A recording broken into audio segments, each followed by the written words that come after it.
Hey there! Today we're diving into a programming problem that involves working with C++ variants.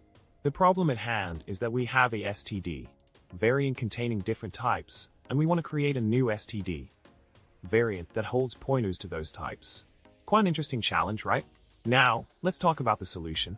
We can tackle this by using partial specialization. The key lies in defining a trait called VariantToPtrVariant that will handle the transformation from a regular std, variant to a std, variant of pointers for each type in the original variant. This involves a bit of template magic, but once it's set up, we can easily convert the types. The magic happens here. We define the trait VariantToPtrVariant with a partial specialization specifically for std variants. This specialization extracts the template arguments from the original std variant and creates a new variant with pointers to those types. It's like a transformation spell for our variants. Moving on to the next step, we can use this trait to transform our original std variant into a new one with pointers.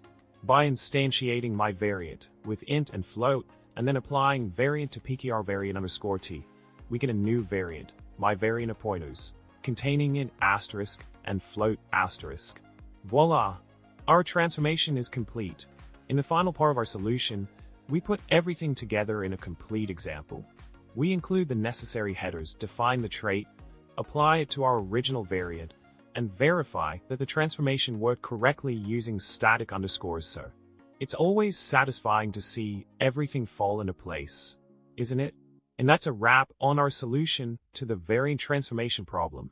We've successfully maneuvered through templates and partial specialization to create a new variant of pointers from an existing one. I hope you found this dive into C++ traits and variants both enlightening and entertaining. Remember to like, subscribe, and leave a comment below with your thoughts or any programming challenges you'd like to see tackled next. Until next time, happy coding